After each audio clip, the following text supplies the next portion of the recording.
Greetings everyone, welcome to Music is a Journey. I'm Peter. This is going to be a very quick video here, but something important came in through the door today. This pizza box came in through the door today and I want to open it here on camera. First though, there were just some other things that also came up and I have to actually open these and give them a listen tonight because I've ordered these through a flea market and I have to give the seller review to say that everything was okay. Before I do that though, there was this one here that came in yesterday and I've already given it a quick cursory listen. I haven't listened to the whole thing all the way through. This is a Japanese all-female, I guess, a metal band called Shoya. They were around from the late 80s, early 90s, and I think they have recently possibly gotten back together again and made a new album. I'm not 100% sure. I heard something on the internet the other night.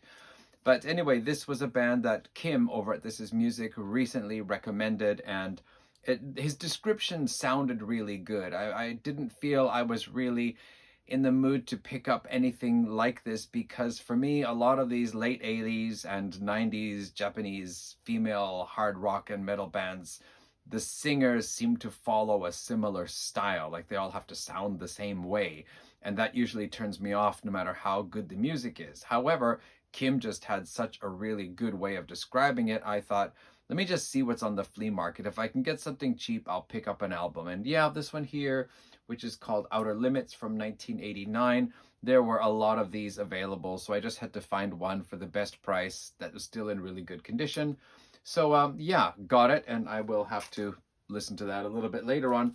And then there were just some other things here that I'm just going to open up right now. Oh, maybe I don't need scissors for this. Pull the string. And let's see, this one here is... okay, so this was another band that Kim had recommended. And how the heck am I going to open this here? There's a trick to the... Okay, here's how I'm going to do it. Scissors. I could probably reuse this bag here, but anyway. So this was another band that Kim recommended in that same video. So we're looking at another all-female Japanese band. This one is more thrash metal according to him. This is a band called Valkyrie, and there's a zero in there as well, so they're actually known as Valkyrie Zero, maybe. And this is Attack of Valkyrie, so he described this as being really thrashy, like, anyway, very good all-female thrash metal. There's a picture of them on the back there. So I have no idea what this sounds like. Just his description sounded so good, and I've been listening to Kim talk so much about Japanese female metal bands and hard rock bands and power metal bands or whatever. So I thought, you know what? I live in this country. I've been living here for a long time. I have a fair number of Japanese artists in my collection. Why not pick up more female metal artists? And from one thing I can say, like the other one, what were they called now? Shoya. I listened to a bit of one of, I guess it was one of the more recent tracks. No. It was on the album I got. I was just kind of skipping through, just checking the condition, like all the tracks were okay. There's some pretty mean guitar playing on there. Like you give a Japanese woman an electric guitar and, you know, she wants to be a metal artist. They can do it. They can pull it off with the best of them. So as we also know, recently we had a lot of these band tags going around. We had an AC/DC tag and we had also an Iron Maiden tag. And that got me thinking there's still some Iron Maiden albums I don't have. So maybe I'd like to take a look and see what there is out there. And so I managed to find, for a really good price, a sealed copy of Iron Maiden's Fear of the Dark. This is like 1,500 yen. So I don't know what's that in US dollars, like 10 bucks or something around that neighborhood. So this is, looks like originally released in 1992, and then I can see 2015 and 2019 on here. So this must be much more recent reissue there. Originally released 1992, Studio Collection Remastered. No bonus tracks or anything like that on here that I can see. So that's just it. Anyway, Fear of the Dark. I don't think it was an Iron Maiden album I ever really felt I needed to get, but Christian's Iron Maiden tag just inspired me to want to hear the albums of the band that I do not have. So it looks like somebody's cut the corner of this one already. All right, so there's one more here. There's two more that I know I should be getting. And so this is going to be one of those two. And it is, there it is. Okay, so I do actually have Iron Maiden's what's the other one there? No Prayer for the Dying. I did actually order that one too, or buy that one too from online somewhere. But this, oh geez, I'm going to be working magic with the scissors here today. This is one other one that I wanted this one for a long time, and I've been thinking to buy it off Amazon.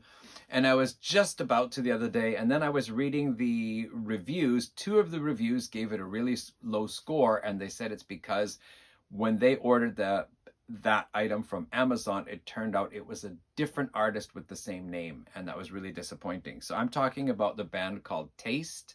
This is Rory Gallagher's band. He was in, I think they released 2 albums and a live album. I don't know if they released their live album at that time or if it was later reissued. But anyway, Taste released 2 studio albums before Rory Gallagher went solo and had a very successful solo career until his untimely death. So there is a song on here, the opening track called Blister on the Moon. I bought the download from iTunes of that track probably something like 13, 14 years ago. And this album is from 1969. Well, okay, so finally it says 1971 on the back. And it does say 1971 on the back. So I had this impression that this was from 1969. I'm going to have to look into that. And the reason why I'm mentioning it, it does say 1969 in the inside. It also says 1982. Okay, we got dates all over the place here. But I'm going with 1969 because I have a Rory Gallagher solo album from 71 or something. So yeah, no, this first track is a really solid, hard rockin' track. And I'm working on a playlist. I'm working on, I want to pick 10 really kick-ass heavy songs from 1969 for a video in my If I Had Been a Headbanger in Whatever Year series. And 1969 is my next target year. So I added that download that I got from iTunes to the playlist I've been working on. And I thought, you know what, I should just get the album finally. So I was going to buy it from Amazon, and then I read the description, the reviews. 2 people said, you know, it's too bad it's not Rory Gallagher's band Taste. It was some other band called Taste that they got, and they were really disappointed. So I thought maybe I shouldn't order from Amazon. So I found 1 copy on the, there was Yahoo Auction. That was on Yahoo Auction. I was the only one who bid on it, so I got it. So anyway, there it is. It's got some like scratches on the case here, like from, you know, sliding in and out from the CD collection, but it looks pretty good. Yeah, so I mean, we're talking about what, 1992. This is a 1992 issue of Taste album there. So there's that one. Okay, so now what's in this box and why does it look like records? And if I have only CDs, well, mostly in my collection, why did I have a box of records? Well, so last summer I did some videos about Japanese shoegaze, and Shawn at Vinyl Shawn, he left a lot of really enthusiastic comments. Like, he was very much interested in checking out a lot of the bands I was mentioning in my videos. So I asked if he would like me to send him a couple of CDs, and I did. One was a compilation CD and one was a band CD, which was actually one I had ordered, and I was so disappointed with the condition. I thought it was supposed to be really good condition and it didn't look like it. So I thought I was going to give it away to somebody. And then I checked it. It wasn't all that bad anyway, but by then I had already bought a new one from Amazon. So I thought, well, it doesn't look all that bad and it plays fine, so I'll just give it to somebody. And then Shawn was leaving all these enthusiastic comments. So I thought, okay, I'll send him that and I'll buy a compilation album that I can get for a good price and I'll send him that as well. So Shawn decided to return the favor to me and send me something. However, Shawn realized after he sent the stuff, wait a minute, maybe Peter doesn't have a turntable. And you're right, I don't have a turntable. I haven't had access to a turntable since about 1990 when I moved out of my parents' place way back when. So does that mean that this is a total waste? Like, oh no, Shawn, you should never have sent me records. What am I going to do with these? Not at all, because you see, in the last, 2-3 years that I've been watching people showing records, I've been thinking it might be fun just to have some records anyway, like even if I can't play them. And when I went to pick up some stuff for Alex at Beer and Vinyl one time, and I was shopping around in the used record section of a store, I thought, you know, I actually might want to buy a couple of these myself, just because the sleeve is in really good condition, or the cover is in really good condition. I like the artwork, and even if I'm not going to play it, it might just be cool to have.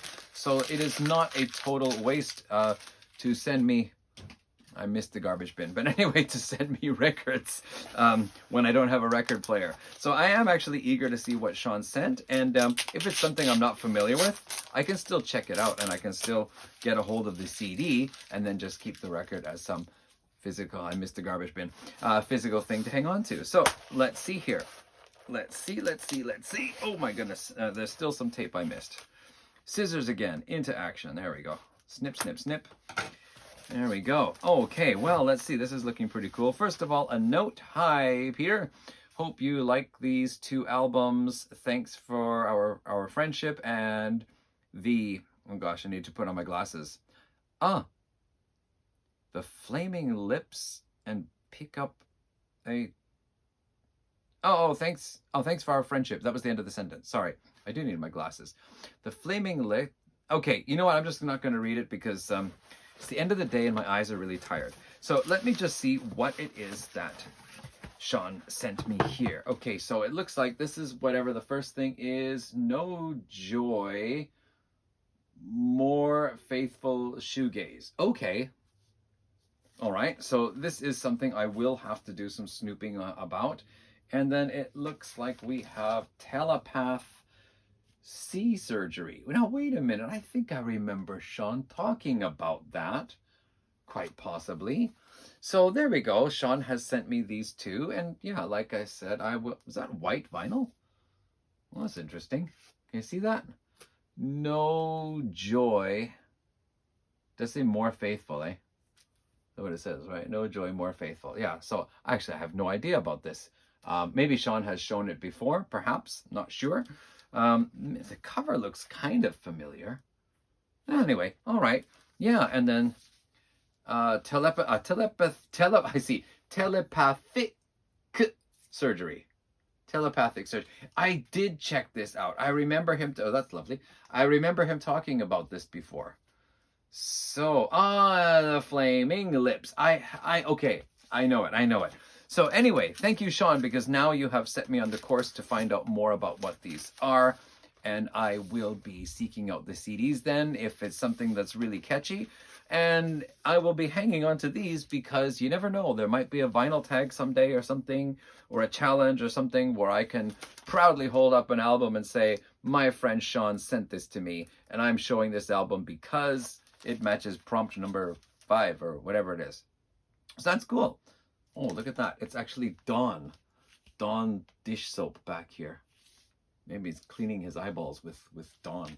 Anyway, so yes, thank you so much, Shawn. And Kim, thanks for all your recommendations of Japanese female metal bands. And thanks to Christian Osorio for getting me to listen to Iron Maiden again. I guess I should say thanks to Morten Astad too, because I just watched his Iron Maiden tag video and he's got so much passion for the band that is really inspiring me to listen to some of their albums again, as well as George G for inspiring me to listen to AC/DC again. Okay, that's the end of this video here now. So yes, thank you so much, Shawn, and we'll see you guys in a proper video a little bit later on sometime.